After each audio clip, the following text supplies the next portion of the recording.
Happy to welcome you. My name is Carlos Medina, pronouns he, him, his, Learning Services Manager at Catalyst of San Diego and Imperial Counties. And I'm thrilled to welcome you to our fall Corporate Connector. And I'm thankful to our panelists of amazing speakers and also all of you for joining us.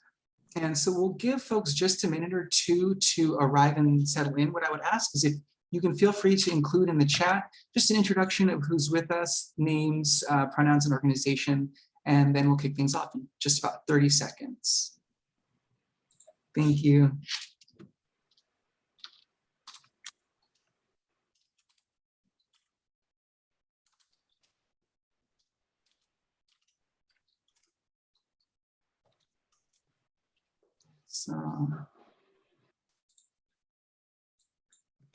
And because we have such great content, we have such great speakers, I want to just take the opportunity to jump into this. Folks have a link to the recording so they can catch up.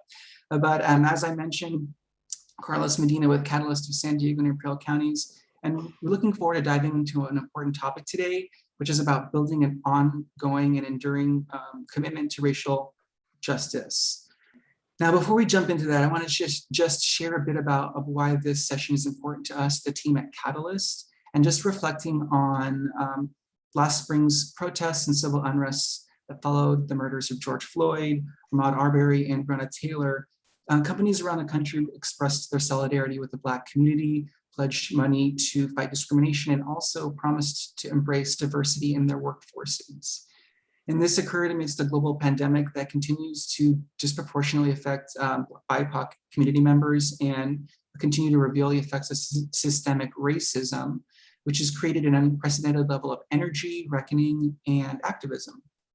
So more than a year later, after corporations have made public announcements and hosted town halls and made donations, employees like you are exploring how to continue supporting your teams towards greater leadership and accountability and applying an equity lens in all that you do. So today we'll learn about an initiative designed for employees to engage with racial justice, including through relationships with nonprofits, and learn how to apply an equity lens towards the nonprofits that they support. So as a community of funders driven to actions that improve social outcomes for our region and beyond, Catalyst is looking forward to diving into this session with you. Before we do, I'll just go into a few housekeeping elements. Number one, the session is being recorded and you will receive a link to the recording in a follow-up email. Number two, feel free to add any questions in the chat throughout the session and we'll do our best to weave them in through today's conversation. Number three, we'll have virtual breakout rooms towards the latter part of the program. It'll be about 10 minutes for you to connect with peers, and we'll add some chat prompts in the chat to explore with your colleagues and friends. And number four, we'll have a poll at the very end of the session. We would appreciate, it'll take about 60 to 90 seconds of your time, but that data will be super helpful for us to improve future programs. So without much further ado, I'd like to introduce Sarah Vaz, Catalyst board member and community relations manager at Nordson Corporation Foundation. Nordson is generously sponsoring this corporate series, and Sarah will share a bit about why this session is important to her and her team. Thanks, Carlos. Thanks everyone for being here, and special thanks to Julia Dorfman and her team from Qualcomm for leading us in this important discussion today. We're just so pleased to be able to sponsor this series for our fellow corporate giving professionals, and especially the session today, which I know we've all been grappling with this topic and trying to figure out how we best do this work for our communities. And so I was so thrilled to hear that Julia and her team were able to share some findings from their work and how they're doing this for their communities. So I don't want to take any time away from this important discussion. I just want to say thank you. And thank you all for being here to learn and grow together. I think that's the most important thing, that we have open hearts and open minds, and that we're just in this together and willing to learn and do the work together. So thanks for being here, and take it away. Can't wait to hear.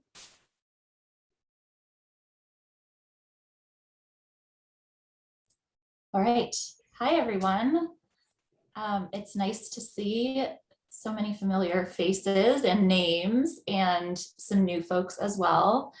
I think Carlos is going to put bios in the chat or Melissa. So I will not go into introducing all of the folks who are going to be speaking today, including myself. I work at Qualcomm. I'm manager of community engagement, as well as the executive director of the Qualcomm Foundation. And I'm also on the board of Catalyst and a member of this group. And when I heard the topic,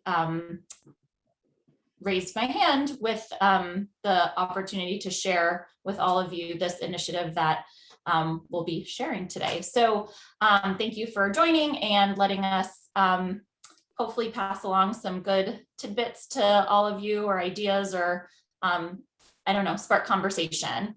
So I'll just go ahead and dive in. So, and just an extra special thank you to my colleagues who have joined today, who are doing this work as part of their, not their day job, but certainly something that they're all invested in. And also thank you to Cathy for joining, also doing important work in the community, and thank you for taking the time out to do this. All right, so we will jump in here. I don't have a whole bunch of slides, just this kind of one slide to give an overview of the initiative that we're going to talk about today. So we called it the Racial Justice Giving Initiative, and this was something that we did this year in our fiscal year 21, with the goal of supporting nonprofits that were advancing racial justice in the United States. The initiative was kicked off as supporting 5 nonprofits, each that would receive $50,000 towards their programs. And then just to spoil the exciting news, we ended up getting an additional $250,000 to be able to support a total of 10 organizations. So it ended up being a $500,000 initiative. And as you can see, a big part of it was really centering it in equity and in employee engagement. That was really kind of the big focus for us. It was a cross-functional initiative. So it was funded by Qualcomm Foundation, and the additional $250,000 was actually from the company. But it was kind of like bubbled up from as a kind of community engagement foundation initiative, and obviously a partnership with the diversity, equity, and inclusion team at Qualcomm, and then our employee engagement team that does more of our employee events. So certainly partnering across the company was important because we wanted this to be something that really, spoke to employees, and was that we had kind of support across functions. It was very much meant to be an employee-driven initiative, which is something we do a lot at Qualcomm. A huge percentage of our budget goes towards our employee-driven grant programs, like our matching program, and the idea is kind of following the lead of our employees and being able to support causes that are important to them. So in this case, it was an open nomination process where employees could nominate an organization that was addressing racial justice issues. It was open to all U.S. employees. Well, it was open to all employees around the world, but given that it was a U.S. initiative, it was promoted to our U.S. employee base. We engaged a lot with our employee resource groups, which we call employee networks, to make sure that they were aware of it, that they had support if they were submitting nominations. Well, that all employees did, but really to kind of make sure that we had their engagement and their buy-in in this initiative, because it really was meant to support employees and kind of their growth, and also things that they were interested in. The employee nomination process was really interesting, and we heard from employees, and we'll hear today that the idea was to kind of employees to put some work in, right? Like to do the work of, whether it's an organization they were already familiar with, or they spent time looking up organizations that might interest them or that were doing really good work. it just seemed like that was a good way to get people activated and engaged rather than kind of telling them what we're doing or, what they should be involved with. Additionally, we had a selection committee that was a big part of this initiative that was made up of a cross-functional group of employees of varying levels. We really tried to make it a committee that was diverse on a number of levels for obvious reasons. And it was challenging. We had an open process for folks to apply to be on the committee. We also, through our employee resource groups and others, tried to tap into folks who might be kind of good, appropriate members of this committee and kind of invite them to apply as well. So it was kind of a combination. Obviously, it's tricky with something like that, right? Who gets a seat at the table? How are we finding out that they're interested? How do we make sure everyone has an opportunity to participate if they want to? So that was definitely a challenging piece of the puzzle, but definitely with being super intentional about it and making sure that we're really weaving equity in at every point. It was a committee, and our employees here can speak to it, that was really meant to be, and I think was represented a broad range of interests and things that they wanted to focus on, and different levels of expertise and engagement in these kinds of initiatives in the past. So that was that's kind of a summary of the employee engagement piece of it. Another important component from my standpoint, thanks to Catalyst and kind of a lot of the work that we all do, was using this as an opportunity to get a workshop out there at Qualcomm on what we kind of called equity in philanthropy.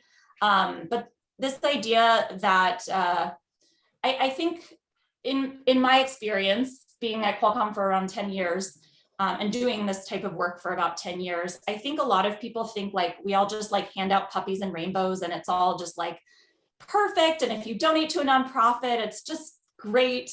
Everything's like hunky-dory in the nonprofit sector. And those of us who do this work on a day-to-day basis know that the same issues that exist in broader society exist in the nonprofit sector around equity and injustices and the challenges for Black leaders who's community-based organizations, whatever it might be. So I used this as an opportunity to host this workshop where we engaged with an outside consultant. It was Bina Safi, who we ended up using. I came to Catalyst to get recommendations for folks who might be appropriate for a training like this, and worked closely with her on the content and delivered it in a way that she delivered it in a way that was approachable for folks who might have no background in philanthropy or grant making, but that I think, and again, others can speak to this, was impactful and kind of opened folks' eyes. To me, it's just about kind of illuminating something for people who may have just never thought of these concepts before.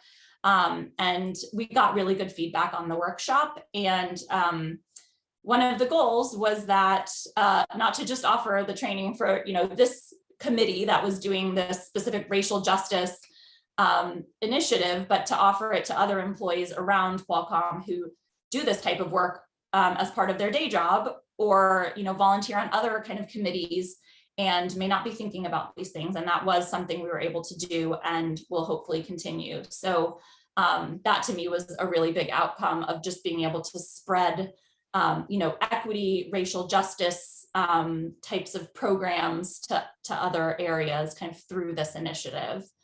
Let's see. So then the other big aspect of this program was that we had what ended up being called a showcase event, where employees were invited to hear from the nonprofits that received funding. Because we had 10 in the end, only 5 of them were able to actually be part of it. because it would have just been too long, but all of them were highlighted in some way. But 5 organizations, the employee who nominated the organization, as well as somebody from the organization, did like a TED Talk style kind of quick, not too quick, 8 minutes, I think it was, something like that. Liz will probably remember the exact amount of time. To talk about the work that they're doing, the issues that they're addressing. I guess Cathy will probably remember too. We had over 450 employees attend, which it was a virtual event, which is fantastic for us for a not required, not business critical event. I mean, I think it's business critical, but not considered business critical event. So that was really fantastic. And it gave employees also specific ways that they could choose to get involved in these organizations or in this work. And 80% of attendees felt that they were much more knowledgeable or moderately more knowledgeable about the topic of racial justice after the event, which I thought was a pretty cool stat. People walked away hopefully learning something new, or again, having their eyes open to the privilege that many of us have, and ways that they can get more involved in this work. So just to share some lessons learned from my standpoint and kind of the standpoint of the team that was working on this from kind of the back end logistics perspective. As I said, we were super intentional at every step. We're calling this a racial justice giving initiative. Like, we better be really building equity into it. But still, there were a lot of challenges that came up. I mean, one of them being like, I am a white woman. One of the other implementing like partners on the inclusion diversity team was a white woman. Who's being represented here, who's at the table, how do we make sure that we're continuing to kind of address these things? Again, 3 of the 4 of us who are presenting to you today are white women. And how do we bring more people into this work? Needing even more structure with the committee and their review process. We had a lot of structure built into how they were supposed to, and again, Chris can speak to this, but there's so many different factors that come in here, and there was a rubric created, but how do we make sure that we really give enough structure while still letting the employees really lead and be empowered? And having really clear guidelines for employees on what we're looking for, and bringing board members and other leadership along on this journey to make sure that we are pushing the boundaries while at the same time making sure that we're not doing something that isn't aligned with kind of Qualcomm's values, and that's going to cause like uproars in different pockets, essentially, right? We need to bring folks along in a way, but also again be pushing the boundaries. And then to me, just centering, colleagues and organizations that are, really doing the work on the ground, that are led by, have Black leaders or whose leaders are people of color. Like, all of those things, I think we can just continue to do better.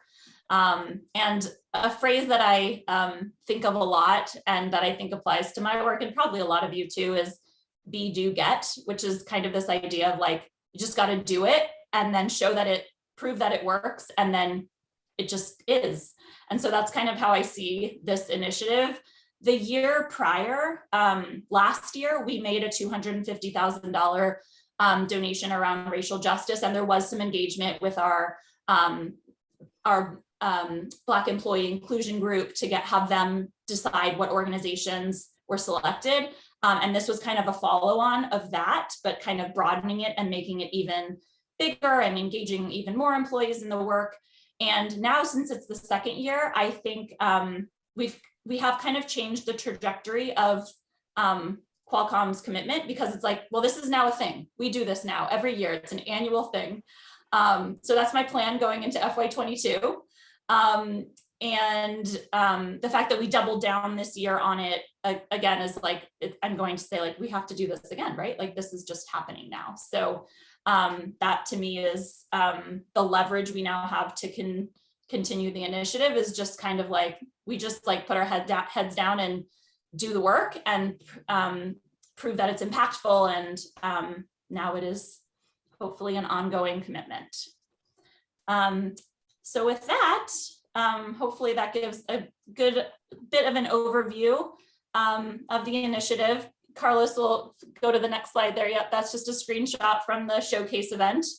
And now it is my pleasure to introduce colleagues who have joined us today to share their experience. Again, mine was more of like an administrative kind of oversight role, and but really it was the organizations and the employees who participated who made this such a fantastic initiative. So to start with, again, the bios are there, so we won't take time with that, but my colleague Liz Phillips, who has joined us today, Liz was one of our employees who nominated an organization, actually a number of organizations, and Liz is an amazing champion for so many nonprofits and the community, and I was not surprised to see her involved and step up for this. So Liz, you nominated an organization and you talked about how you spent time researching when you heard about this. So how did your experience in being part of this initiative connect to your understanding of Qualcomm's commitment to racial justice before and after? And you can again share like before, after the showcase, kind of how your perspective may have changed. Sure thing. Thanks so much for inviting me to talk about this. And I can definitely give you the perspective of just an employee in an organization seeing this and kind of how I experienced it. So, I think like many employees, all of the events that happened was just such a wake-up call. And, with so much going on, I think there's a desire in a lot of people to want to get involved, but like not knowing how and just being so buried in your day-to-day and like, how do I know like how to find an organization that's doing this important work?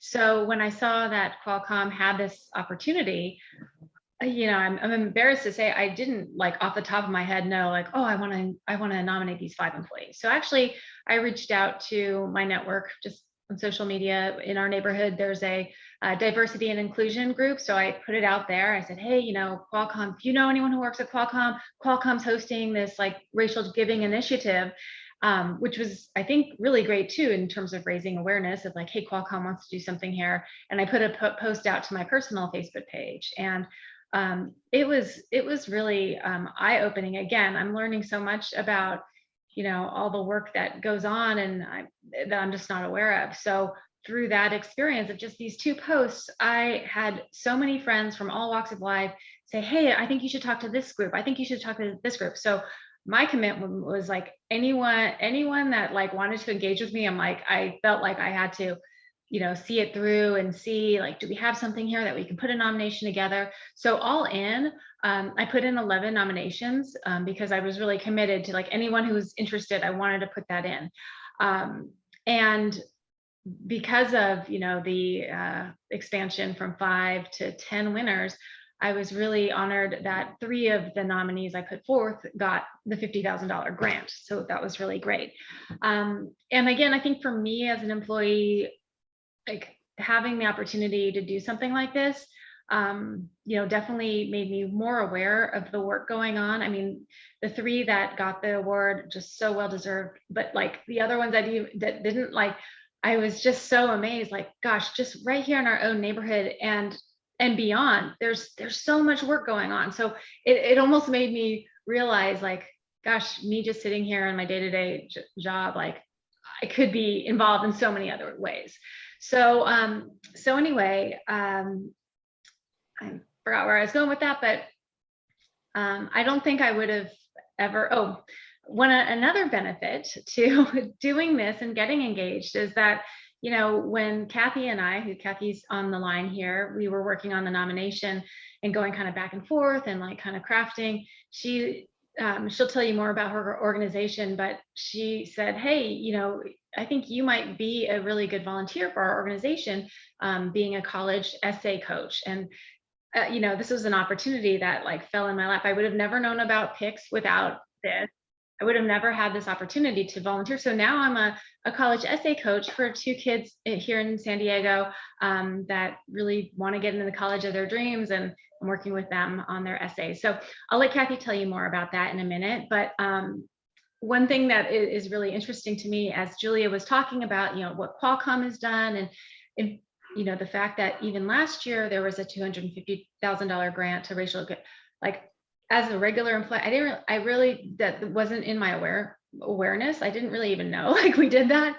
But this year, with what Qualcomm did, engaging the employees, getting us involved, you know, I feel like now racial justice, I'm looking for opportunities like that. It's on my radar. I feel like I'm, you know, in some small way making a difference with PICS, and making a difference even just continuing to be engaged with some of these nonprofits that I've met.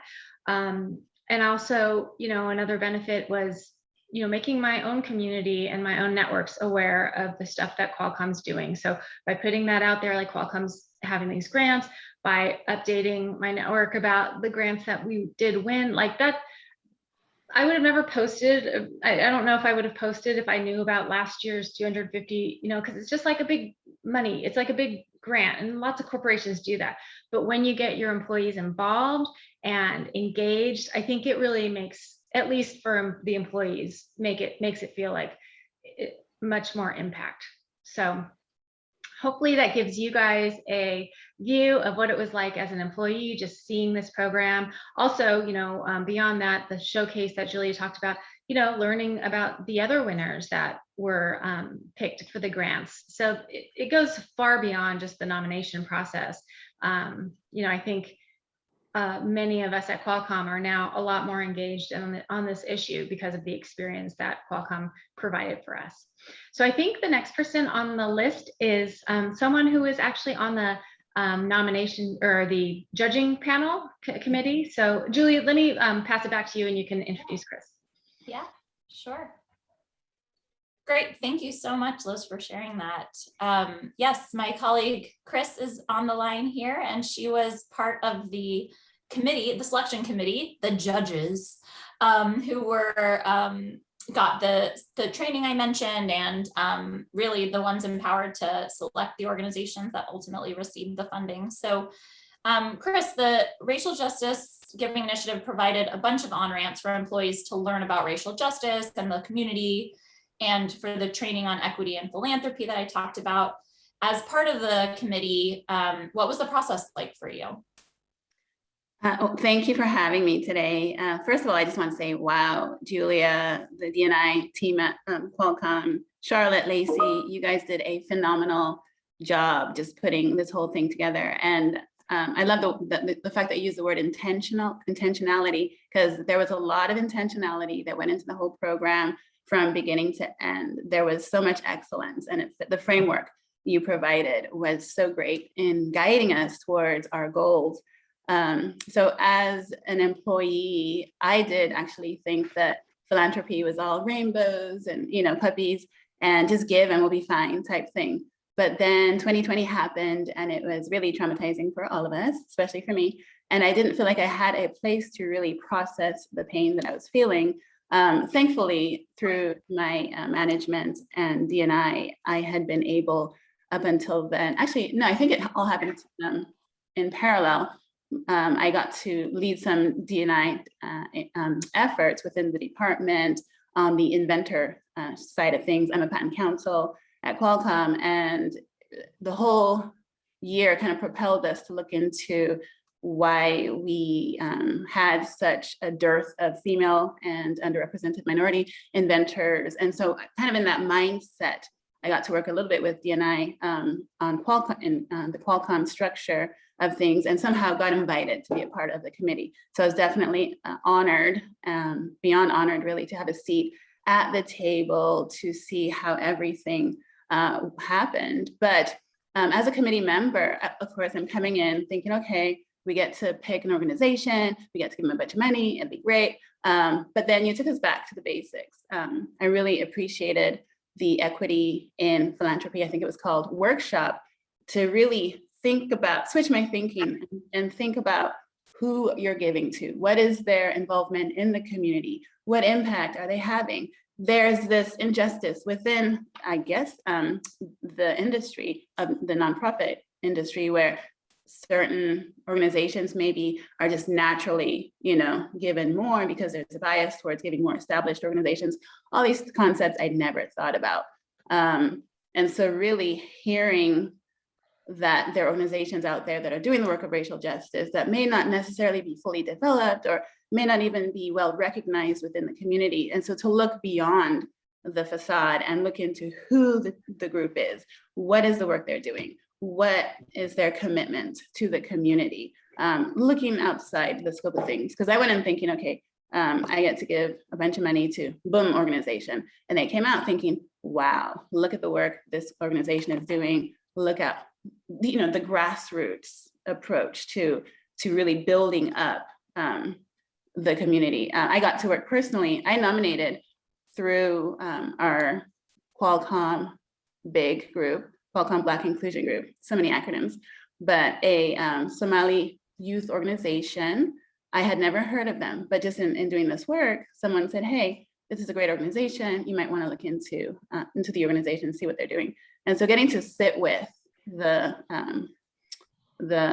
I forget what she's called, the president, I guess, of the organization, find out more about the organization, find out how they were dealing with immigration issues, and a lot of that population is new to the community here in South San Diego, and just how they go about educating the community, all the events they were putting on. It was just life-changing to think that I could partner with her and understand what they were doing, who they were, a community I didn't think I had anything in common with until I realized, wait, my daughter is adopted from Ethiopia. And a lot of these things they're talking about actually impact my life directly. And so it's so tempting as an attorney with a busy docket just to get into the flow of work, and not think about, throw some money somewhere and keep working, but not really think about who is in the community, who you can have an impact on, who needs our help, who needs our partnership, and it felt good to be, in the past, I felt good being a part of Qualcomm. Everybody knows about Jacobs Foundation and all the work they're doing. So peripherally, it was great to be a part of a company that gives back, but then to actually get involved and go from peripherally, I got to do something, I'm in pain, to let's channel all that pain into something really well-structured. And then the questions even that we looked at. So you empowered us as employees. You said, this is what a nonprofit is. This is what equity in philanthropy means. These are the questions that we could potentially pose. But what do you think? What is your input? How do we get out at some of the issues with these organizations?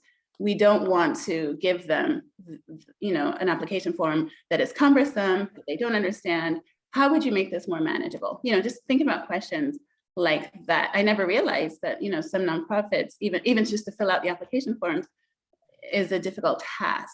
And so just that partnership and feeling like I gave part of myself, it was life-changing, and I would love to be a part of this in the future. I'm very inspired.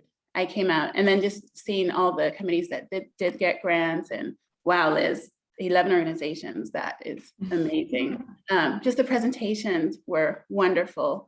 And I have to say it was inspiring. I felt great to give back, to partner. I felt like I was doing something amazing. So I probably went over my time. Thank you, Chris, for sharing your experience. Okay. Yeah, fantastic. It's great to hear such positive experiences. And I want to be sure we save time, a few minutes, for Cathy, who's here from PICS, to kind of share her experience as one of the organizations that was selected by Chris and the committee to receive $50,000 for their program. So Cathy, I'll turn it over to you for a few minutes to share a bit about your experience being, I know you didn't present as part of the showcase, but being involved, and just how the partnership helps you continue to address issues of racial justice and serve the community in the way that you do. Great, thank you, Julia, and hello, everyone. Good morning. I'm Cathy Caputo, the Director of Partners of College Success. We go by PICS. I'm and one of the grateful recipients of the Qualcomm grant. Thank you to Catalyst for getting us all together today. And gosh, Julia, what a great job. And I'll speak real quickly first about what we do and how Qualcomm has empowered what we do and continue to do. But I also want to talk, just touch upon what I think of the way you handled it and the things I really thought were outstanding. So what we do is we help disadvantaged students of all nationalities apply and get into college and complete college, graduate into secure employment. Nowhere probably is racism and white dominance more obvious and prevalent than in our US educational system from the beginning of time. College is a racket. Getting into college is a racket, and it's a multi-million-dollar industry now. Affluent families hire college coaches for their students, their children, in 9th grade now, $150 an hour. So those of you with kids are like, oh no, is this what's coming? It is a convoluted process to untangle. So, we failed as a country to ensure equal access to low-income kids or disconnected, disadvantaged. And this has caused the racial injustice and system inequities that have, divided and angered our nation today. Plain and simple, it's just not fair. So what we have is 2 programs, our high school with the juniors and seniors in high school, trying to prepare them, help them apply, write the essays. Those $150 college coaches actually volunteer for us. And the favorite part of their week is the time they spend with our students, where they're so grateful and just so motivated to achieve college and all the opportunities that reside there. This program has expanded because of Qualcomm. We are actually doubled in high schools. We're in a different school district. I mean, who thinks about disadvantaged poor kids of color at Poway High? And yet they are ever so much more alone in the affluent schools. We've also expanded to Imperial County. Obviously, the virtual world has allowed this, and we are so grateful. I think students that are in distant, disconnected, disadvantaged, they've been in a disadvantage even further because they weren't connected. And now we're connected to them. Also, what sets us apart, I think, is that we actually have a college program. A lot of organizations help kids get into college and then, good luck. And we did that too. But then we realized the potholes for our students in college are everywhere. And if we lose them in college, then what's been the whole point of getting them in? Stunning statistics, less than 1 in 10 poor kids finishes their degree in 6 years. That's just not okay. It really requires what we do. We call it invasive support, which means we really know our students. It's one-on-one, it's family involvement, overcoming the obstacles that come in their way. Food insecurity is real.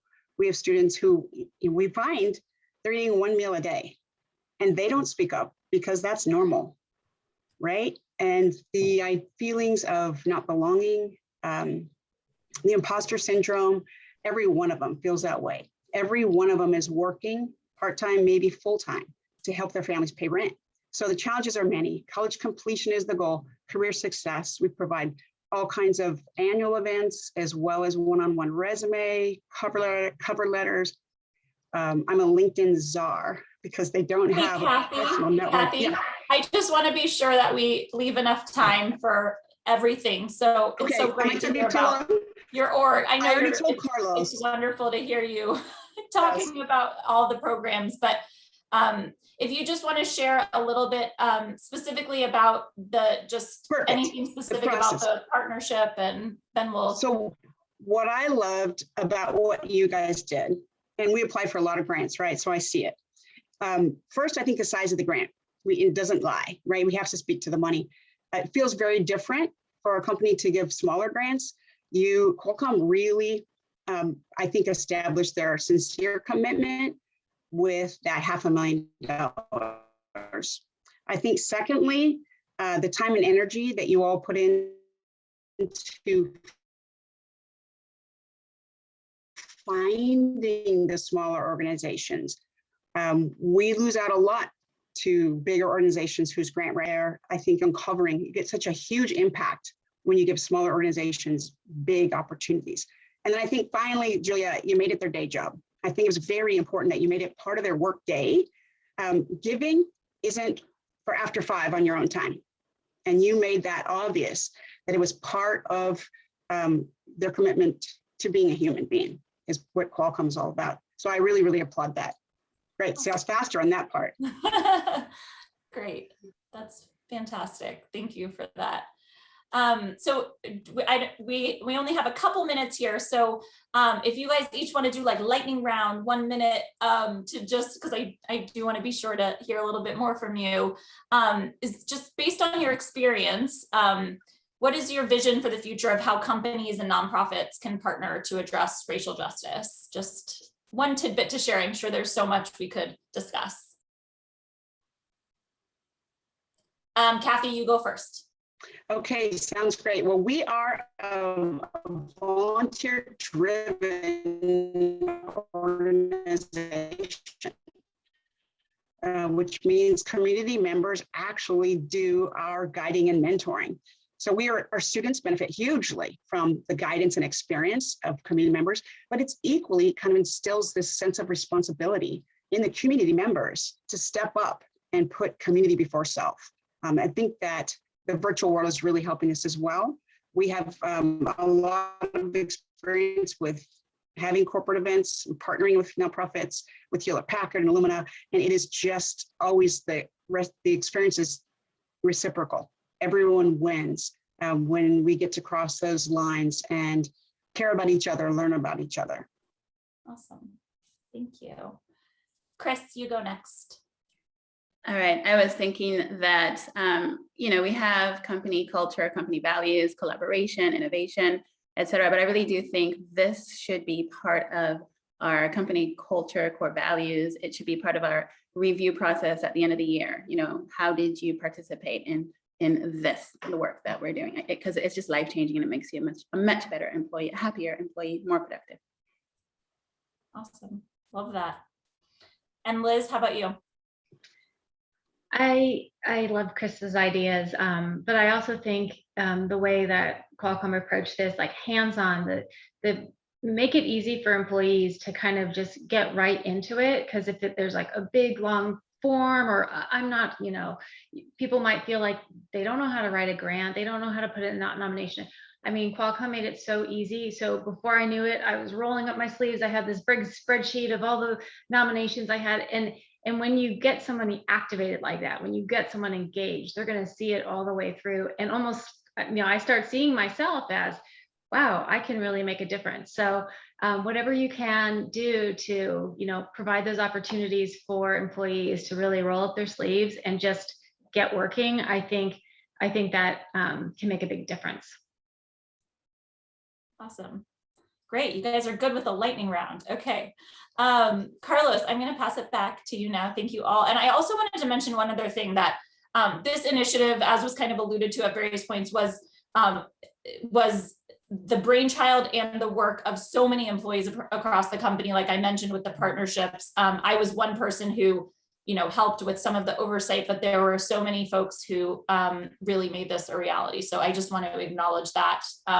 They're not all here, but it was a huge effort across various folks. All right, Carlos, it's all you. It's all good. I just want to second what Madison put in the chat. And this was really an incredible example of cross-functional work, and also really intentionality is the theme that resonates with me, because it sounds like it was the most impactful for both the employees involved and also the nonprofits.